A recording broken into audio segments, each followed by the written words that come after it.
But Vagabond is just a fictionalized version of his life, how he became the great warrior, famously never bathed because he was afraid that someone would assassinate him in the bath because he couldn't have his sword near him because it would rust, apparently. Just sounds like an excuse, though. I'm like, bro. He's a filthy vagabond, Which is a as good the way to name win suggests. a fight, right? Yeah, no one wants to come near you. Everyone's like, ooh.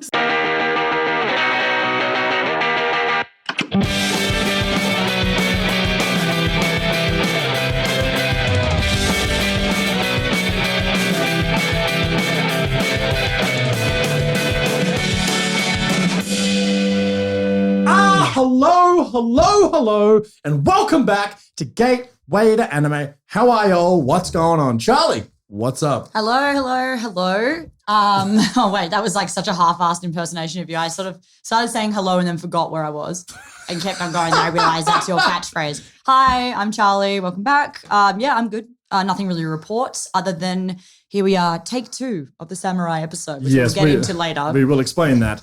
But sitting with us right now is a new guest for this season, for the show in general, Luis, my person who I play Dungeons and or Dragons with, who is the DM, a very good friend of mine, and someone who is quite funny. And, well, we hope so. Thank you much. Anyway, Luis, how are you, man? What's up? Welcome. G'day. Oh, it's all happening. Thank you for having me. I'm quite looking forward to this second time round. I suppose also I should probably show everyone this. Now, those of you who are but listening and not watching, Luis got me a little gift when he came on this show the first time, and it is a cup, a mug, if you will, which says on it, Undisputed King. And it has, of course, an image of the 2 leads, Yang Wenli and Reinhard von Lohengram of Legend of the Galactic Heroes. And the back of it says, #Gatekeeper. I'm not so sure about that part, but it is pretty much the best gift I've ever been given and automatically sends you right to the top of the guests on this podcast. So, credit. Since I didn't get one, it sends you right to the bottom of the guests. There will come a time where you receive a mug. I need to have a catchphrase. And you will have a catchphrase. I'll find a catchphrase. Well, it's going to be, was it #just go at Sam? That's my favorite part. As a long-time listener, first-time caller, some of my favorite parts of this podcast is when you just go at Sam. Just come at him with knives out. It's great. It's great fun, I love it. Because he loves burritos so much. What can I say? I mean, you get plenty of that in real life, Luis. So it's fine. Just come have a drink with us and you'll get it all. We're actually very civil on this podcast. It's too nice. Too nice. I'm camera shy, as it turns out.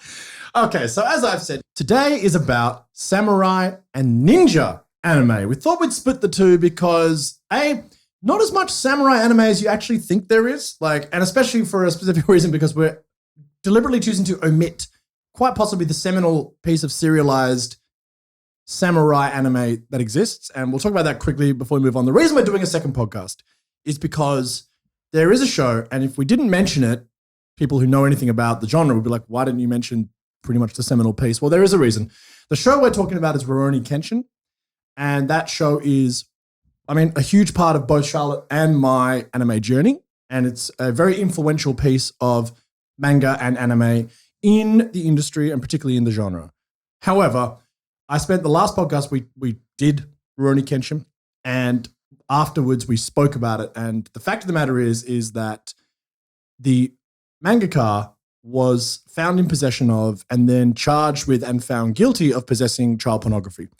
And we then were like, this is not cool. This is obviously something that's very problematic. And yes, you could open a big debate about art versus artist and whether you can separate the two. But we just thought, you know what? As an entity and as a group of people, we don't want to promote that. I know I've brought it up. I could have just completely ignored it. But I think that's also something you can't really do in this genre. But we're just going to say that it's an amazingly important piece. But we are not going to promote it on this podcast, so we will move on. But yeah, when we do a samurai anime, it's like the one. So we have to mention it, but we figured why not just mention it as that and then move on. So we're now going to talk about the history, very brief history of both samurai and ninja. So again, I'm not going to get too bogged down in this because, as always with this podcast, we never wanted to turn into a bunch of white people explaining Asian culture.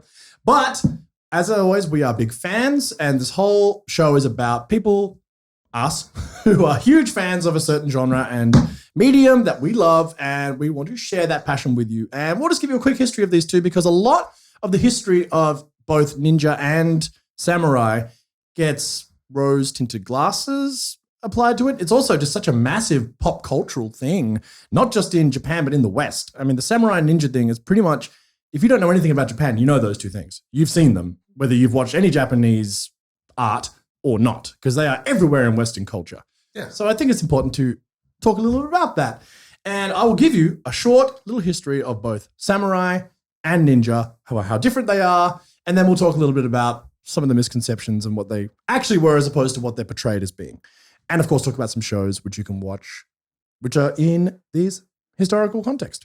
So, history of samurai. Samurai were the hereditary military nobility and officer caste of medieval and early modern Japan from the late 12th century to their abolition in 1876.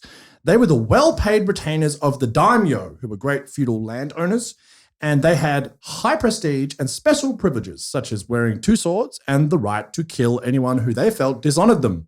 The whole thing. So they cultivated the Bushido codes of martial virtues, which are just a few: indifference to pain, unflinching loyalty, that's a big one. And they engaged in many local battles between local daimyos. So back before the Tokugawa shogunate, where it all became consolidated under one leader, it was just many feudal lords fighting each other. And the samurai were not only the elite, but the fighters of these wars. So yes, they had predecessors in military and administrative offices. Samurai truly emerged during the Kanagawa shogunate, ruling from 1185 to 1333. They became the ruling political class with significant power, but also great responsibility, like killing people on the spot. During the 13th century, the samurai proved themselves as adept warriors against the invading Mongols. But during the peaceful Edo period, which was from 1603 to 1868, they became the stewards and chamberlains of the daimyo estates, gaining managerial experience and education. In the 1870s, samurai families comprised 5% of the population. And as modern militaries emerged in the late 19th century, the samurai were rendered increasingly obsolete as they were incredibly expensive to maintain compared to the average conscript soldier. And the Meiji Restoration ended their feudal roles entirely. And that was in 1876 was when that finally happened. And their memory and weaponry remains a vital part of Japanese popular culture. So also just a little bit of history here. I've got a great quote from a historian called H. Paul Varley, who notes a description of Japan given by the Jesuit leader St. Francis Xavier. There is no nation in the world that fears death less. Xavier further describes the honor and manners of the people. I fancy that there are no people in the world more punctilious about their honor than the Japanese, for they will not put up with a single insult or even a word spoken in anger. And Xavier spent from 1549 to 1551 trying to convert the Japanese to Christianity. So that's a very brief history of the samurai. Anything else you want to add there, Lewis? I mean, again, like it's interesting because a lot of them see them as purely warriors, but they weren't. They were a class. They were a ruling class of people. Yes, they were warriors, but they were also highly educated, and probably the only highly educated people. A lot of them were artists. And when they were eventually rendered obsolete after the Meiji Restoration, a lot of them moved into business and became merchants, which were obviously originally a very low class in feudal Japan. But then, of course, capitalism, they became incredibly prominent. And a lot of the Japanese went to become heads of major corporations when they started to modernize. This is the idea that, like, not necessarily as much becoming obsolete, but then transitioning into the modern world. Yes. Because that constant contact with Europe in the mid to late 19th century kind of made them realize that they were being left behind and that they were wide open for conquering because they were remaining so very traditional and frozen. The Edo period being a long, long period of time where samurai went from being these kinds of feared warriors and like killing machines to really lazy bureaucrats who had to carry swords and got really shirty about the constant responsibility and very little pay. So like, hey, let's modernize, let's make some money, let's do this, baby. Yeah, the big thing about them is the loyalty thing. And you see this constantly through Japanese culture, you know, and how much it was also, the Bushido code itself was sort of corrupted during World War II, almost as propaganda to enlist, you know, obviously the Japanese were famously fervent fighters in World War II. And a lot of this comes back to that old samurai thing where it was complete and utter loyalty to your master, your daimyo. If the daimyo died, they would commit seppuku, which is the sort of ritualized suicide. Again, as we said, as the quote I said before, the honor system was massive.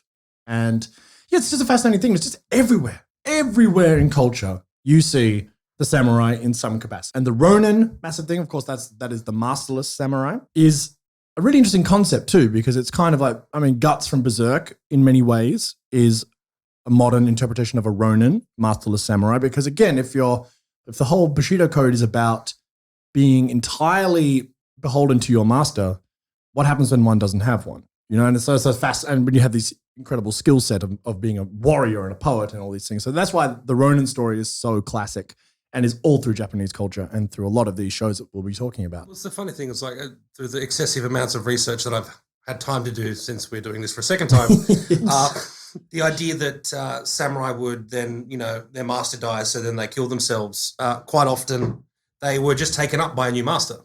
Interesting. So the idea of the ritual suicide, seppuku, harikiri, whatever you want to call it, is more of a rich guy thing. Right. It's more of a, I am going to make this statement because my betters are doing things that I disapprove of. Oh. So I'm going to take my important life to make people realize that this thing is happening and I do not like it. Interesting. You're right. Yes. Sounds bad. That's the 1%, right? If only Yeah. the 1% did that today. I have to pay people a living wage. Well, I know what I'm going to do. This will teach them. That's interesting. So, I mean, there's obviously a lot of samurai and shows, but like I say, not as many as you kind of think. Very few. Very few. Like, In the grand a lot scheme of of things. influence through it. Of course, you've got like Bleach, heavily influenced by samurai culture and history. Demon Slayer is kind of a samurai show. Like, I reckon it totally is. I mean, yeah, it is, but it's just a magical kind of shonen samurai show. So yeah, you call it that. But I mean, like deep historical shows, which are like actually historical, not as many as you think. There is, I mean, one of the most famous, which has never been turned into an anime, which everyone wishes it would. One of the most famous manga out there called Vagabond. Vagabond's written by Takehiko Inoue. And it tells a fictionalized story of the life of Musashi Miyamoto, who is quite possibly the most famous samurai of all time. Wrote the Book of Five Rings, which I actually read last year, which was really cool. But super intense guy. But Vagabond is just a fictionalized version of his life, how he became the great warrior. Famously never bathed because he was afraid that someone would assassinate him in the bath because he couldn't have his sword near him because it would rust, apparently. Is that right, Lewis? It would rust? Yeah. Well, they're not stainless steel. They have to coat them with a layer of oil to protect them from moisture and rust and all those other fun things that happens to a sword. Especially if you would like chip your sword or nick your sword, then that would let, you know, rust just seep into it. Well, there you go. Just sounds like an excuse, though. I'm like, bro. He's a filthy vagabond, It's as just a the good way to name win suggests. a fight, right? Yeah, no one wants to come near you. Everyone's like, ooh. What's his secret? Yeah, like, Get away from the he stinky never kid. actually fought once. Around the twist, right? Bronson Yes. would take his shoes off because he never washed That's his feet. right. And defeat his enemies with his stinky feet. Yeah, I think that was directly inspired by Musashi, I think 100%. so. Around Up the twist. pong. Oh my god. Yeah, but I mean, you see it everywhere as well. Western culture as well, of course. You've got The Magnificent Seven, which is, of course, you know, Akira Kurosawa obviously made a lot of the most famous samurai movies of all time. Of course, Seven Samurai, which became The Magnificent Seven. Of course, we've got 47 Ronin. 47 Ronin. We've got so many films of that being adapted. And The Last Samurai with Tom Cruise. I love that movie. Bit of a whitewashing, but all right, cool. But yeah, I mean, Akira Kurosawa sort of made it very, very famous. Dirty Dozen as well, heavily influenced by Akira Kurosawa and the Japanese samurai films in the sort of 60s, 70s, 80s. Yeah, Cheaper by the Dozen starring Steve Martin. Another absolute classic inspired by Kurosawa. Classic Fucking Kurosawa love that movie, inspiration. Was it Hilary with Steve Duff. Martin? It was Steve Martin. Hilary Duff. Hilary Duff. Old mate from Smallville, whose name I can never remember. Tom Welling. Thank you. In my head forever. She knows. More than a bird, more than a plane. Is that the theme song of Smallville? Well, there's that Fight for Fighting song. Yeah, that's the theme song from Is that- Smallville. is it really? It's not easy to be. Yeah, that is definitely. Like, I was pretending like I didn't know that very quickly. Is that Gateway to Anime Bingo? Sam sings. That's Yeah. There's one. Yeah, but I mean, I guess, Lewis, why don't you tell us about a very famous samurai show, which is... Oh, do I have to? Well, you I like do. how we are like, let's talk about historically accurate things. And the two shows that Lewis and I are going to talk about are like, not really, but kind of are. Yours but is like, more so. No, because honestly, Sam's right. Like when we were looking it up, I was like, so easy. There's so many. And I was like looking at the list and I was suddenly just like, yeah, no, there's not There's actually not even many a top 20 because they all. get to 11. It's Yeah. like, here's the top 11. There are It's not so that interesting. many. It's obviously just not really a thing that people are interested in seeing animated. Like, Well, yeah. Vagabond is the one, right? And of course, Kenshin. But like Vagabond has never been done because, again, the intricate detail of the artwork. You should check out the manga. It's pretty amazing. But yeah, really, it's like there just aren't that many. And a lot of them are, again, influential, like Demon Slayer and Bleach and whatnot. yeah, heaps of influence on But everyone. like not so many purely historical samurai anime. There's always like a samurai character. Yeah. arc. Always. Like there's In, always like, in random so shows, many there's a things. samurai. But it's rare to have one that's like about the kind of historical period. There are some obviously, but I remember I was looking at one to talk about, and I could only find one that was based on a dating game, and it was like, and I nearly watched it. Classic. I forgot the name of it, but I nearly wrote it down and watched it. Apparently it's absolute trash. It's like a girl gets like taken into a samurai house and then you date all the samurai. I was like, sick. I'm about to say, Charlotte, is this actually your show? Did Yeah, you I write the wrote show? it. Did Bye, they turn Charlotte. into Is this pigeons? fanfic? Is the It's question. fanfic of samurai. The genre is just samurai the whole time. That's no, it. Anyway, I don't know what I'm talking about with samurai stuff because I'm not as well versed as these guys. And last week, in fact, the show I'm about to talk about, I started talking about, and then Lewis totally schooled me. So I'm going to really handball this onto him today. But we'll start with the one that Lewis talked about. Speaking of unflushable turds, Hey. Afro Samurai. Afro Samurai. I really didn't like Afro Samurai, and I actually watched more of it again, and still don't like it at all. Dystopian future. The concept of being like a dystopian future. There are a set of headbands that number numerous. If you're number one, you can only be challenged by number two, and if you're number two, anyone can challenge you. And it's the idea of if you get the number one headband, you are godlike in your ability to just murder anyone at any time. And it starts with Afro's father being murdered by this dude called Justice. And Justice is the number two, and he takes the number one. And then Afro he goes searching for the number two headband as a boy. It's a tale as old as time. It's revenge. But instead of the character starting off crap and then becoming kind of likable, he starts off as crap and then he stays crap the entire time. Yes. He doesn't learn anything. He doesn't change as a person.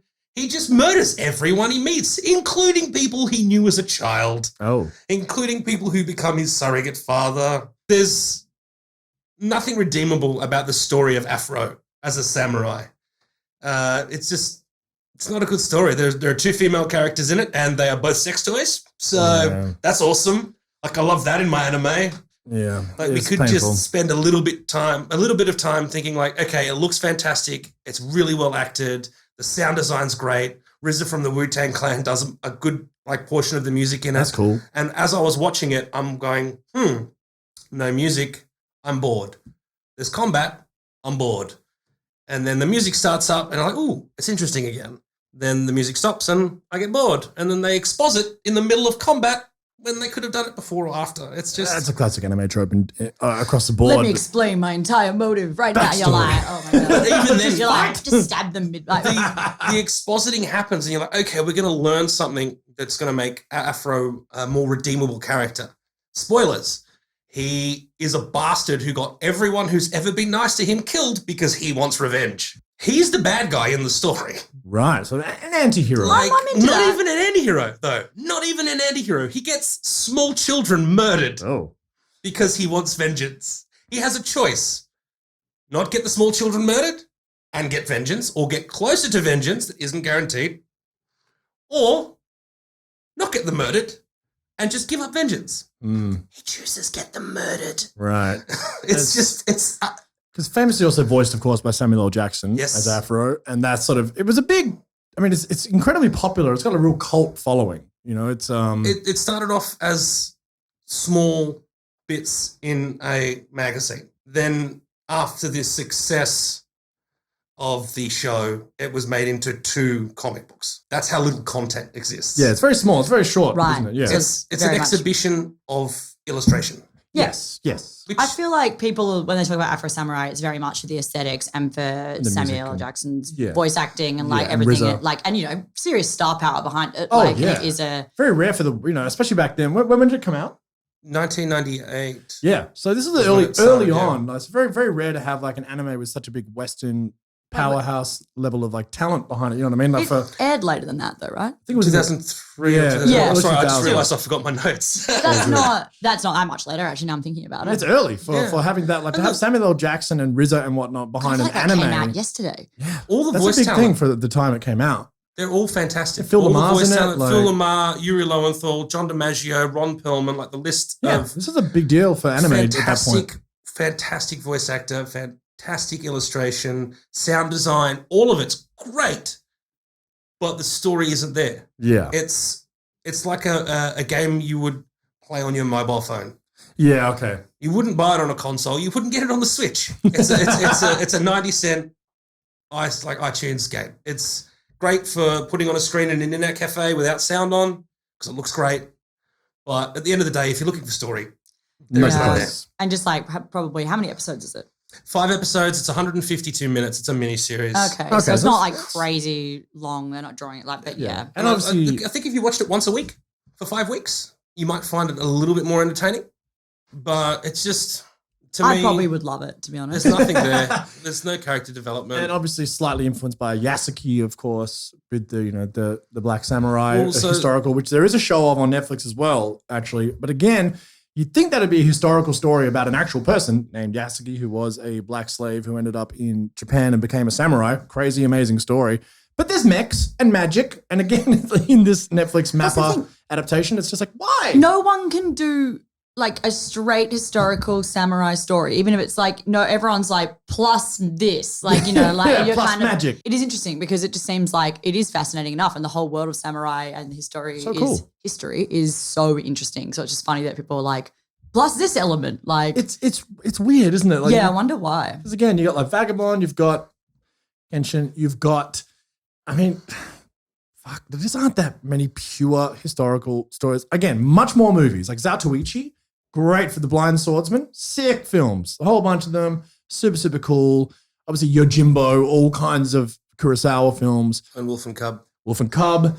There are so many. But you can't find them that much in anime. And it's so interesting. But let's talk. And also the music, the hip hop.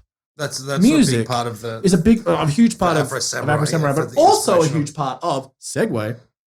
Oh, Samurai Champloo. Oh! I win the quiz. That's what I'm talking about today. I just want to quickly say on that note, I do wonder if it's so oversaturation of samurai content in live action in Japan. It's also a huge bag of worms too. Like it's there's so much to samurai culture that is part of modern romanticism versus what actually happened. Totally. So if you go into that, we're going to have an actual series that's just about samurai.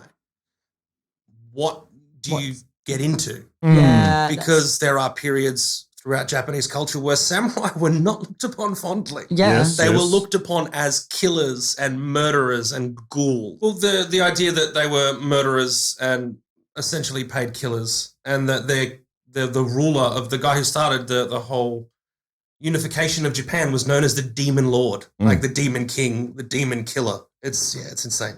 There's been a massive romanticization from the West as well. Like we use so much of it in our storytelling. Big time. And Kurosawa's influence on that. Massively. Obviously Star Wars. Kurosawa influenced so many people. Most famously, of course, Star Wars.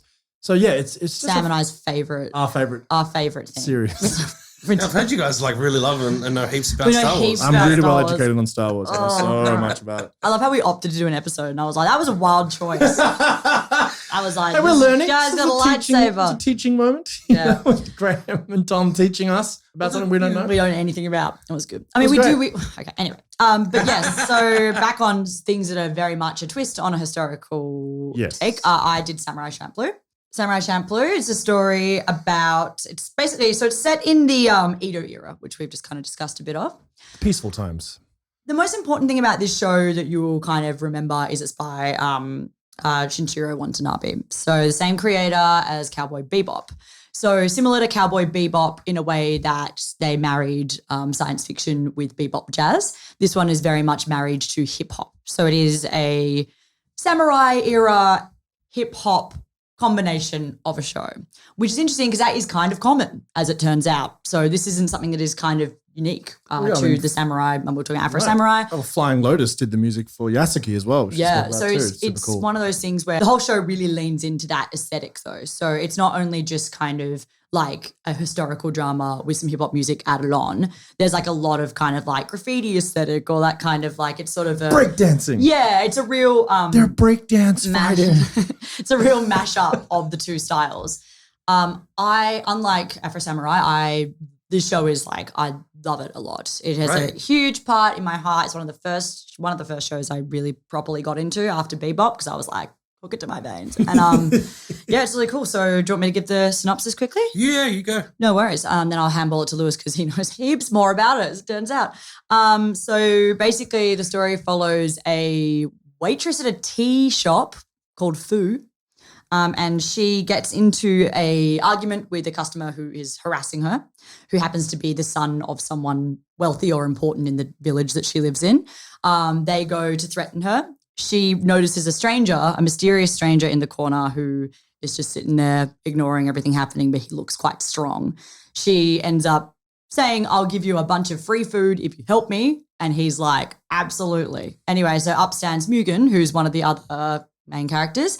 And he basically gets into a huge fight with all these people and he's fighting and it's all hectic. We'll get into this later though, his fighting style. Manages to defeat them. But meanwhile, outside there is a silent but stoic character called Jin who is very much styled like a traditional samurai. He's got the katana on the back of his... Yeah, so he's wearing the daisho, which is the wakizashi and the katana. So the traditional two-sword. Yeah. So as soon as you see him, you're like, all right, here we go. This guy means business. Yeah. Walks in, mistakes Mugen for being the person who is causing the ruckus and they start fighting and it's this epic battle. Anyway, flash forward, they both get arrested. They're about to be put to death and Fu decides that she really wants to help them out because they saved her. So in a humorous way, which I won't reveal so you can watch the actual episode, and sets the whole thing up. She saves them. And then they decide to flip a coin because she says, if it comes up heads or it comes up tails, we either just leave it here or you can accompany me to the samurai who smells like sunflowers. And the coin lands on the let's accompany her. So then we have this motley gang of three very different characters setting out to find the samurai who smells of sunflowers. And that is the setup of the show. Most important to this show is the characterization. The three of them are all incredibly different. Fu is a great character. It's really nice to have like very much a female protagonist. Like you're kind of following her story. And the other two, obviously, they end up all being as much protagonists as her. But you're following her journey. Yeah, she's definitely the A-line through that series. It's her. She's driving them forward. She's keeping them together. Yeah. And she's stopping them because they're constantly fighting. Yeah. Because they represent complete opposites of what it is to be a warrior or a samurai.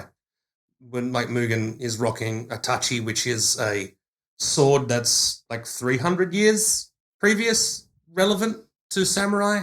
Samurai's main weapon was always spears, but then you get into it and they become the katana during the Edo period because they're not riding around on horseback fighting wars anymore. It's like 200 years of peace. So that's it.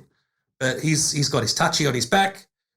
Jin's got the daisho, which he wears on his side, and he's a traditional samurai. He is very much the opposite of that with Mugen. His fighting style, like I said, is like that cold breakdance fighting or kind of capoeira-esque. Yes. Because at that time they were with coming in with the Dutch and the Portuguese were like East Indian, like West Indies peoples coming in and people coming in from like Brazil.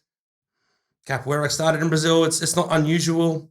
It wouldn't be unusual that someone might know that a prisoner and or slave and Mugen could have picked it up in his piratey ways.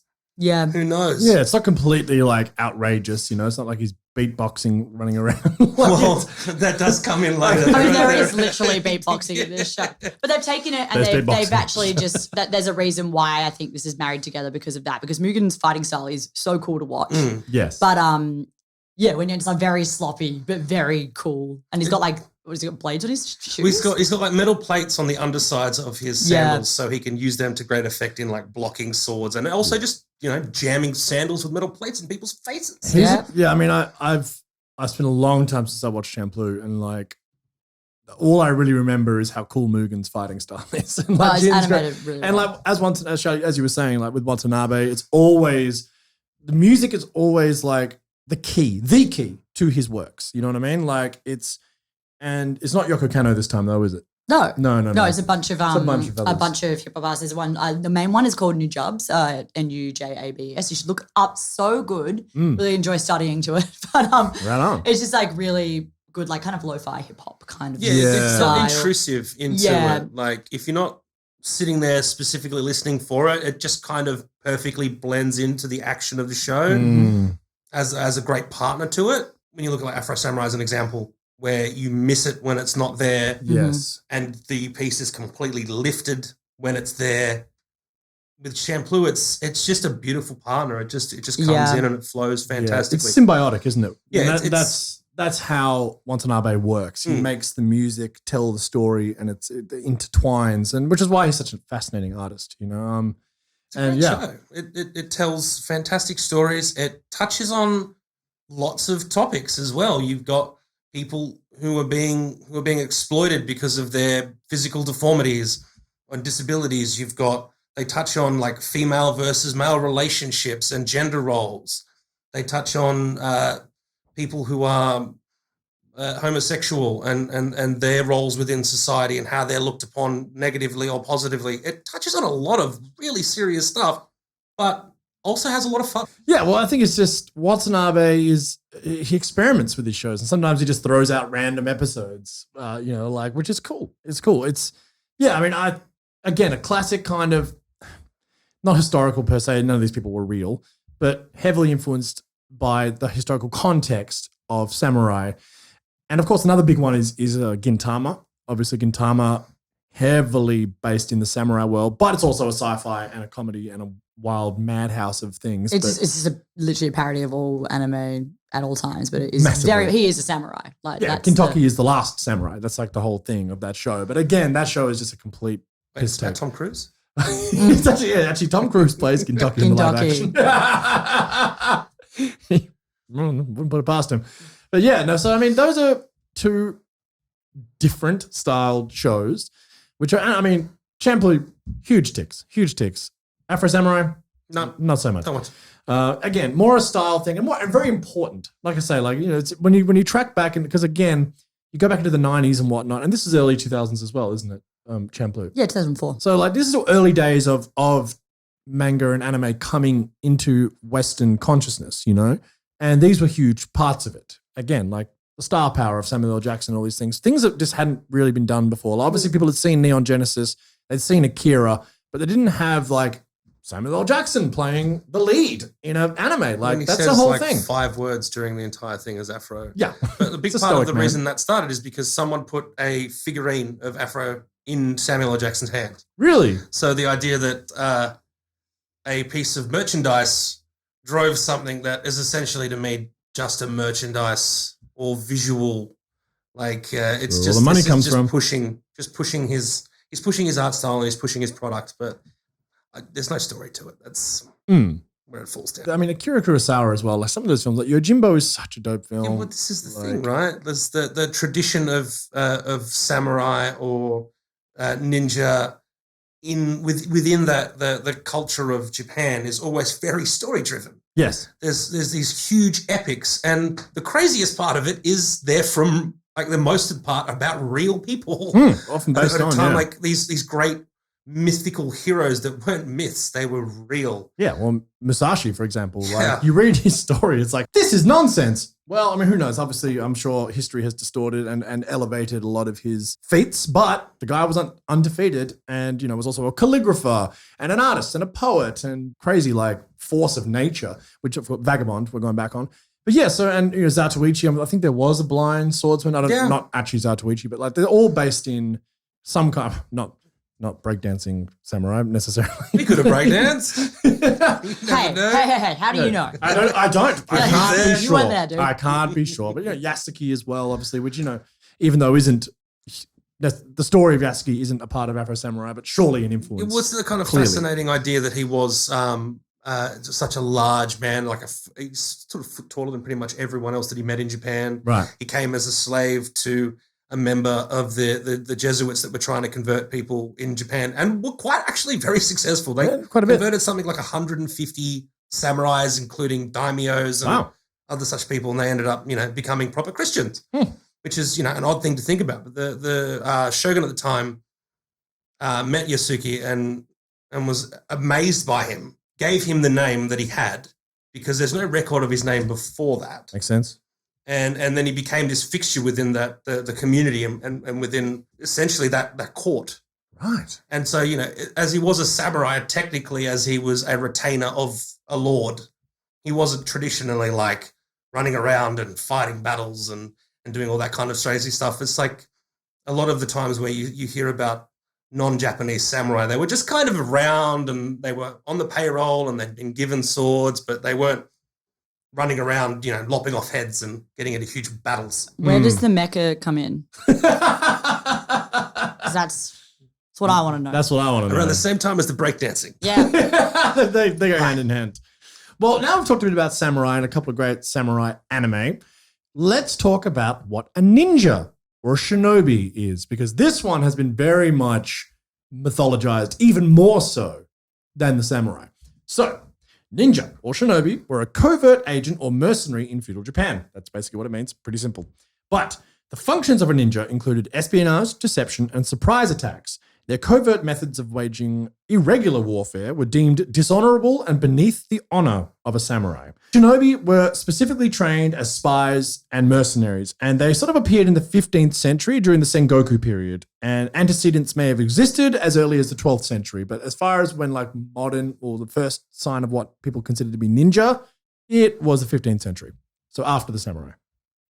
So in the unrest of the Sengoku period, mercenaries and spies for hire became active in the Iga province, particularly the village of Koga. It is from these areas that much of the knowledge surrounding the ninja is gleaned. So following the unification of Japan under the Tokugawa shogunate in the 17th century, the ninja appeared to fade into obscurity. A number of shinobi manuals, often based on Chinese military philosophy, were written in the 17th and 18th centuries, most notably the Bansen Shukai, excuse my horrible pronunciation, in 1676. So by the time of the Meiji Restoration in 1868, shinobi had become a topic of popular imagination and mystery in Japan.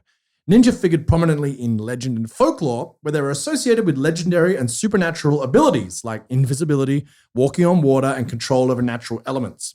As a consequence, their perception in popular culture is based more on such legends and folklore than the actual real covert actions of the Sengoku period that they really did. They were just spies.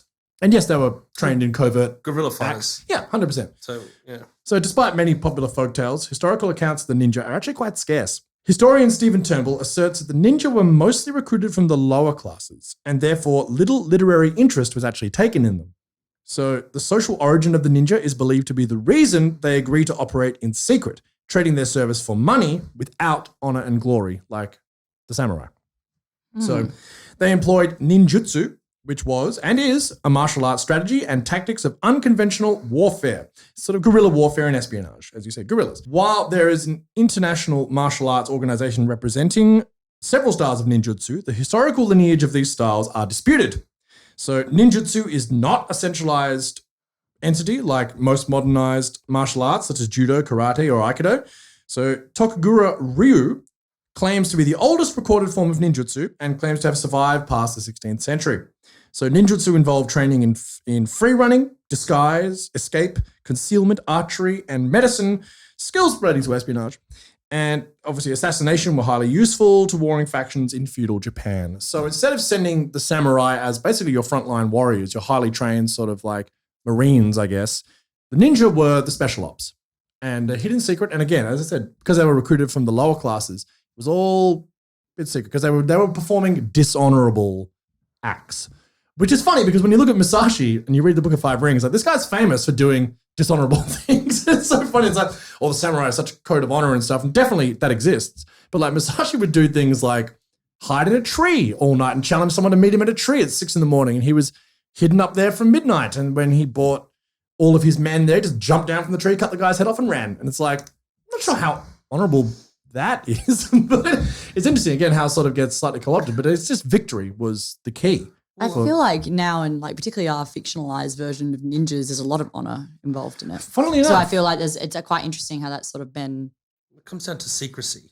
Yes. When you look at the Iga province, when the Nobunaga was trying to conquer Japan, he hit the Iga province, and they were all peasants that lived up in the hills, and they had their own special way of fighting, which was, we're not trained fighters, so we're not going to fight you like you want to fight us. So they'd ambush them with old school arquebuses, which are like predate muskets, and do all that kind of crazy guerrilla fighting. And that made them outside the square, that shinobi type thing. Interesting. And that's where the dishonorable part of it comes, because they didn't meet. So like samurais used to have small battles and they'd meet on a field and there'd be a small amount of preparation and one side would fight the other side. Which is honorable. And then with Nobunaga, he kind of, found a bunch of muskets or arquebuses washed up from a Dutch trading ship that was going to Portuguese or Dutch that was going to China that washed up on the shores, and he got like 400 muskets, arquebuses out of that, and then fought this battle in a forest, and that started this whole thing because he's like, I'm setting up with my little trees and got my rifles, and we're going to do this dodgy thing. He was quite famous for being ruthless, right? Absolutely ruthless.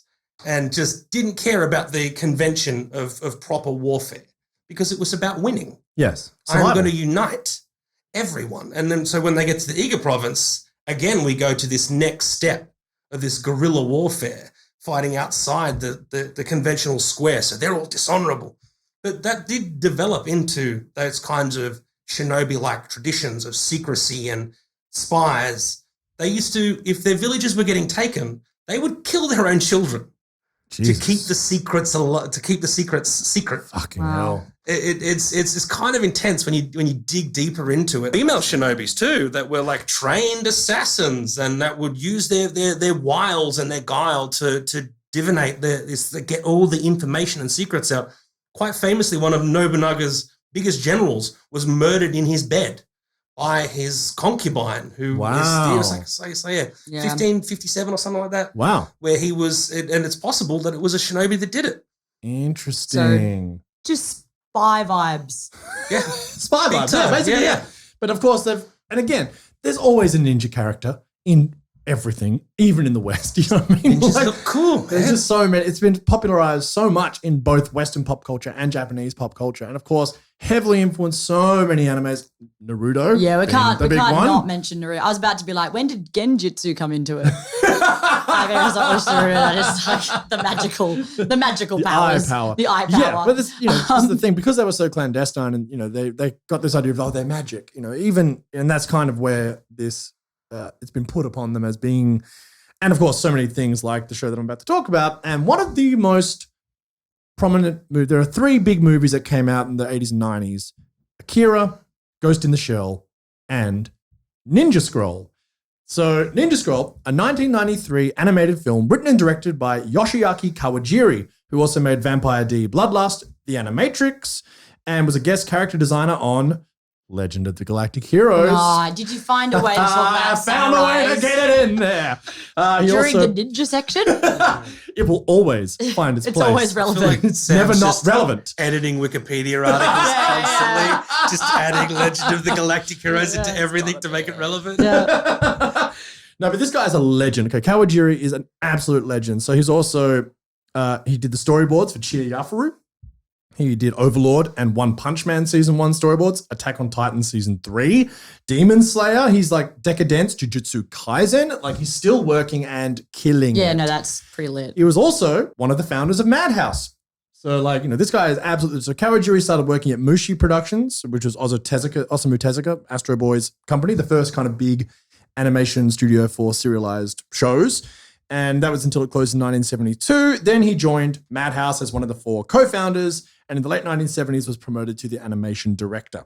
So the film takes place in feudal Japan and follows Kibigami Jubei, a mercenary swordsman who battles the 8 devils of Kimon, a team of ninjas with supernatural powers who are intent on overthrowing the Tokugawa shogunate. During his quest, he is aided by Dakuan, an elderly but crafty government spy, and Kagero, a Koga Kinoichi, a female ninja, whose body is actually infused with like poison toxins. She's, again, after what you just said, it's very interesting now hearing all that. It's like, It's all of that stuff kind of happens in this movie.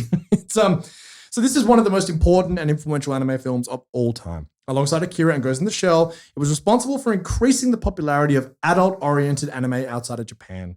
So the Wachowskis cite it as one of their primary influences on The Matrix. And of course, they then got Kawajiri to direct The Animatrix later. So it's a whole, full circle thing. So there's also a TV series, which was released in 2003, and that was directed by someone else. His name was Tatsuo Sato, and also animated by Madhouse. It's not very good, don't watch it. That story takes place in feudal Japan, and again follows the adventures of Kimigami Jubei, who finds himself tasked with guarding the fabled relic known as the Dragon Stone and protecting its bearer, Shigure, the Light Maiden, from both the Hiruko and Kimon clans, who are both hellbent on retrieving the stone for themselves. So this is a massive hit in the West. Wasn't actually that big in Japan, strangely, but like huge in the US in particular, in the early 90s.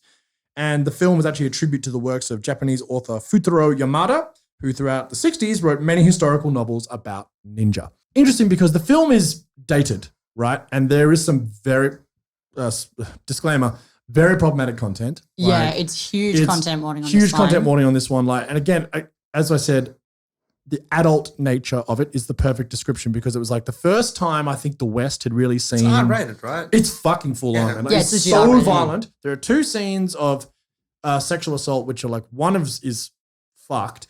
They're both fucked, but like one is totally unnecessary and one is fucked. Like it's like, ooh, and I know initially when they released it in the West, they cut those. They cut 53 seconds of the film because there's some very extreme violence and some scenes of sexual assault. I was watching it. I actually watched it last night again. It's the first time for 20 years. And I was like, oh man, this is so full on. But again, like I say, it was so important at the time because cartoons in the early 90s were for kids. You know what I mean? And so like Japan they've been making adult cartoons for a long time, but I think the West were like, oh wow. Yeah. Wow, you can do that in a cartoon? And like it's so, even though there is some problematic content which probably doesn't get made today, it's a cool story. Again, it's the story's kind of like whatever, man. Yeah, these bad guys are trying to steal gold to overthrow the Tokugawa shogunate, and this wandering Ronin finds himself amongst it. So he's a ninja sort of slash samurai, but they've all got magical powers, and it's basically an excuse for Jubei to fight 8 different like supernaturally powered ninja. It's cool. It's fun. Fights are really cool. It's fucking graphic and it's full on, but it's like, it's pretty, the animation style is sick. It looks amazing. Still today, it holds up. Like it looks so cool. You're right. It was one of the massive like cartoons or animation can be for adults ones. Yes. And I remember when I first was getting into anime, it was like the one. It was like, can you handle what? It was one of those like, can you handle the intensity of this? And Ninja Scroll like interview. It's edgy as wasn't fuck. allowed to hire it out because it was R18 plus. Yeah. But then I did hire it out Whoa! because I'm a bloody rebel. Sorry, Blockbuster. I guess I was just mature for my age. No, they knew I was 15. They knew. But whatever. I think that it's definitely content warning through the like it's hectic. It's so hectic. Even like watching it again, it's like stupidly so. Like it is gratuitous. Like definitely. I mean, I think it's deliberately made to be so. Totally. But like it is gratuitous. And like even I found myself being like, oh fuck. Also, a few times. Like the reality of being a shinobi would have been pretty freaking brutal. Pretty full like on, I know that some of those, like particularly the sexual assault scenes that were cut were probably unnecessary in a way that was like too much. I do think showing the like actual, because I mean we are like, our main kind of anime about ninja is Naruto, which is not quite as edgy. Not quite. I mean, I cried several times. Obviously. But like, I think that, often those things will gloss over or romanticize something that was pretty brutal, like it's war. Like it's a... Well, Naruto's like 12 and he's like fighting wars. Yeah. In that show. But like, they're child soldiers in Naruto. That's what they are. Like, I remember thinking like, if you could I always ask the question, like if you could be transported to any anime like world, what would it be? And the last answer on the list would definitely be the Naruto world.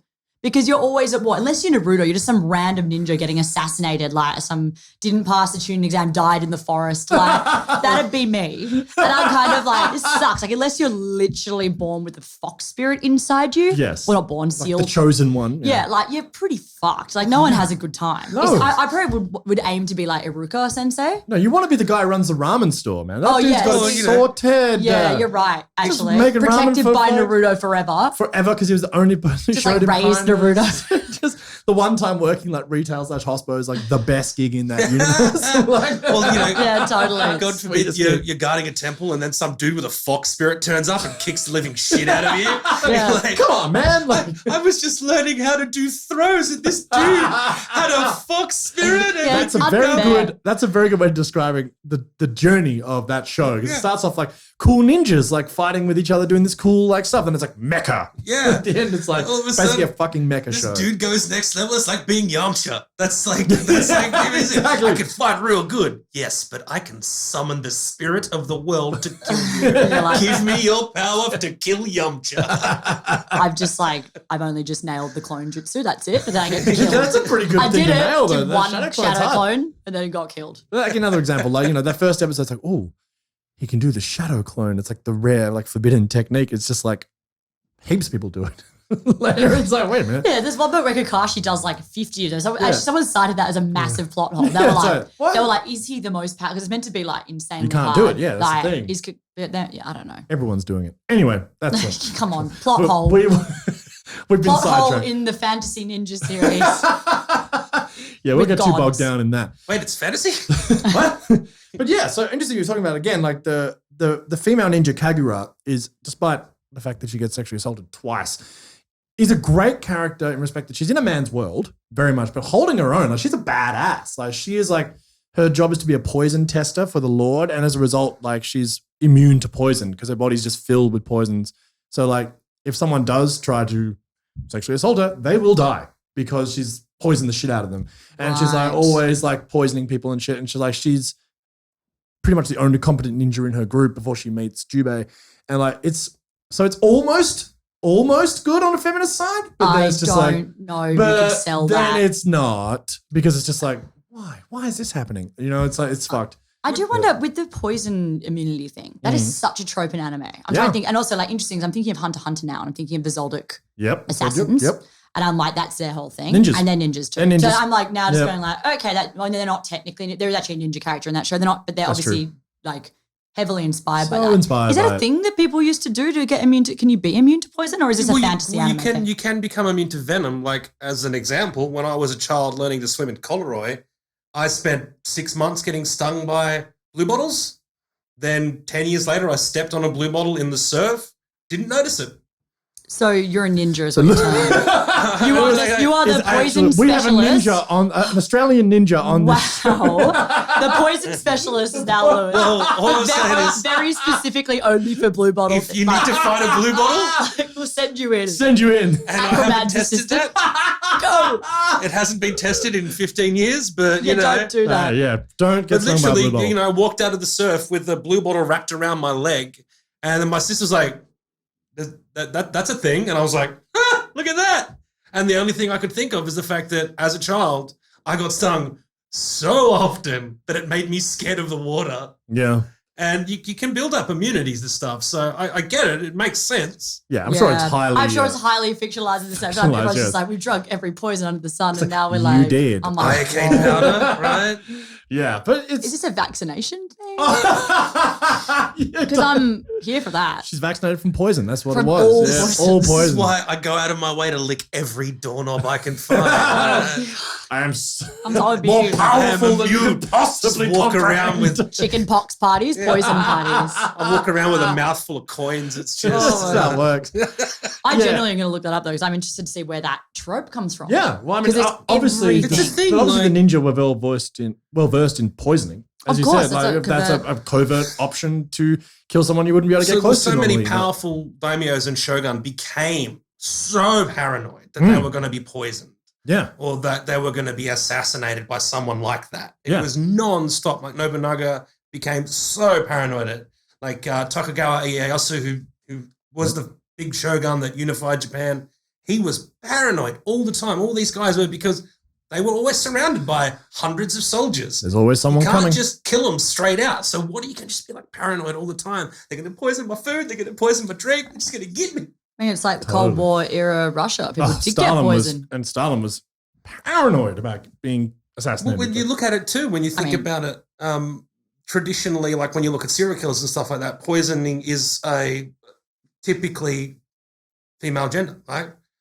it's a tool of women throughout history. Like all the famous poisoners, for the most part, with the exception of like the Tylenol poisoner and stuff like that, have been women because they're smart. Smart way to kill someone. Low risk, high reward. Totally. For an assassination. Yeah. And you can get close. No one expects you. Yeah, that's fascinating. No one ever suspects a butterfly. Yes, I mean, that's Ninja Scroll. And like I say, huge content warning. But like, I still like, apart from some wincing moments from it, and like also the storylines, it's just an excuse for fights, really. Like, you know what it actually reminds me of massively? Metal Gear Solid. In respect to like pretty tenuous story about something that doesn't really make sense when you analyze it. But just a badass character going through a journey, upping the levels of cool bad guys with interesting powers that he fights, you know? So it's like one of them's a wasp man. He's got like a hive of wasps on his back, which he can fire at people. One is the gunpowder woman who can shoot like gunpowder and explosions. One is just a classic swordsman samurai. The other is a snake woman who has snake tattoos that come alive off her body and attack you. And like, cool. So one's the shadow man who hides in shadow. You know what I mean? It's like, so it's just cool ass like fights, which Jubei gets to go through and do. But like, that's really what the whole story is. But there's a revenge story and Gemma, the bad guy, is like got a history with Jubei, and they, you know, that they're fated to fight kind of thing. But like outside of that, it's like, yeah, he's trying to steal gold to become the Shogun. It's like, well, that is totally Metal Gear Solid. Yeah, dude, it really is Metal Gear Solid. What year was Metal Gear? Metal Gear was... The first Metal Gear was 1987. Right, but that was on the Nintendo. The NES. Right, actually, was on something else, but then they remade it on the NES. The proper Metal Gear that came out on 97. PlayStation 1. And so 97. And what year did Ninja Scrolls come out? 93. Right, so... Heavily There's got to be that, because it is definitely that, there is a person and they have this power and they can do these things. Dude, 100%. Like, it basically is kind of a, like, Ninja Samurai Metal Gear Solid. Yeah, and then, you got games like Tenchu as well. Tenchu was so sick. Oh, bomb. Do you remember Tenchu? Yeah, it's stuck into my head. Like you. Oh, come on. Is anyone magical? Is anyone magical in that, or are they? No, they're just like badass. Just like they're just proper Shinobi. Yeah. Sick. Have they made a remake of that? I don't know. They should. No, they shouldn't. Tenchu. No, they shouldn't. They should Games just leave shouldn't it. remake They should just leave it. Pretty sick game series. It is. They can come up with other stealth games. Yeah, true. If anything is proof of, like, Metal Gear should have stayed where it was. But Metal Gear and they brought it into essentially a ninja story. It's about sneaking, it's about espionage, it's about clandestine activity. Like, you fail if you try and fight everyone. You can with a shotgun. I've done it. But, like, it's not the way to play the game. Well, I was like, I got sick of being discovered in like Metal Gear Solid Snake Eater, and I was like, that's it, shotgun's coming out. It's like, Sam, I would say you'd be the least covert person I'm not ever. that like great you would at not Metal be Gear Solid because I get frustrated and then start going on rampages. Yeah, you're not. You're 7 feet Subtlety's tall. not your But yeah, so basically, samurai, ninja, these are everywhere. Their influence is everywhere. Again, like I said, Metal Gear Solid, definitely basically a ninja game.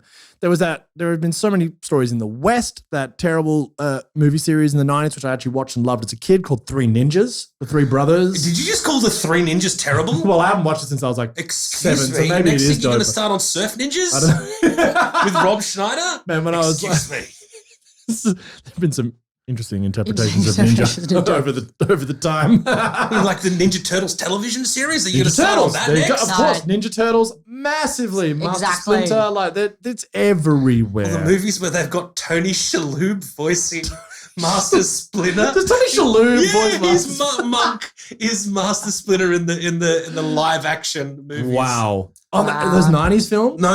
In the current one. ones, it's Tony Oh, Shalhoub. the current one, okay. But The then old again, ones were dope when they were like in the costumes. Those were awesome. The old school. Go Yes. Ninja, go Ninja, go. No, we don't talk about that one. We don't talk That's a about good that song, one. We man. talk about the first one.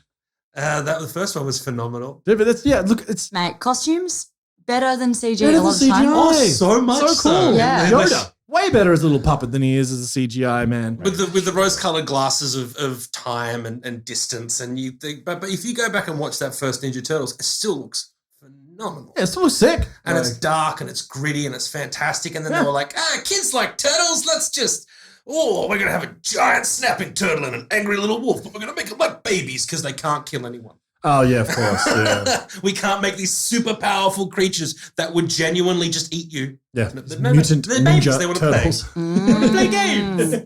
They're like pizza. I'm sick of this censorship of the Teenage Mutant Ninja Turtles. I won't stand for it Actually anymore. started off as Give me a gritty reboot. super duper violent Pretty comic cool, book. actually. It's mega violent. Really? The original comic material. Really? Mega violent. Wow. Yeah. Anyway, so as Anyway. you're saying, huge influence all the way through. It's everywhere. But again, like we say, like there's so much influence. But again, even with the ninja thing, there aren't that many shows that are like purely historically ninja based. Again, because it's a slightly nebulous thing, because most of it was done in secret. Like I said, there aren't many historical accounts of the ninja, so to speak. So a lot of it's kind of just made up. And that's why it lends itself so much to the supernatural, because that's what they were kind of mythologized to be. Yeah. So it just makes perfect sense. But again, like outside of Ninja Scroll, not that many shows. I mean, lots of ninja bits. Like Basilisk as well is another one which is based off Ninja Scroll as well. It's a TV series, 2 warring ninja tribes going at each other, and it's kind of just like cool fights with different powered. Again, same sort of thing as the movie. I feel like no one's going to touch ninjas again because of Naruto as well. Like, Well, it's Naruto's kind the of got big a one, right? stronghold for anime in particular. Yeah. What about Got a Boruto? Well, I mean, direct relative. Direct, yeah, literally Literally a his sequel, son. yeah.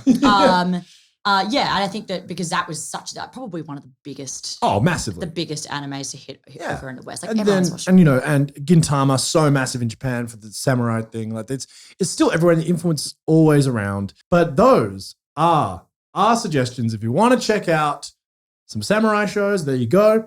If you want to check out a classic film, again, big content warning. Check out Ninja Scroll. It still holds up, but yes, has some. It's fucked. So I hope you learned a little bit about samurai and ninja and the difference between the two and what is fact versus fiction. You can go study this. It's really quite fascinating because we deliberately sort of skimmed over the top. I'm not going to sit here and do a history lesson. I don't have a degree in Japanese cultural studies. So that's just a little bit of information for you to check out. And if you want to learn more about it, get into it. It's fucking fascinating. Such an amazing history and culture. And these shows, while obviously being highly fictionalized, give you a little bit of information about what that history is all about. So, Lewis, thank you so much. Thank you for joining us, having man. me. Great. So good to have your Thank knowledge you on so this. much. And like, Happy to be always good fun. We got some patrons we'd like to thank as well. We do indeed. We would like to thank Christian. We'd like to thank Stuart. We'd like to thank Curtis. We'd like to thank Caroline. And we would like to thank Alex and Samantha. Thank you guys so much for your patronage. It means so much to us and it helps us more than you can imagine. If you want to join the Patreon, you can go to www.patreon.com//gateway to anime. Helps us so much. And thanks for listening, everyone. We'll catch you all next time. Thank you. Bye. Goodbye.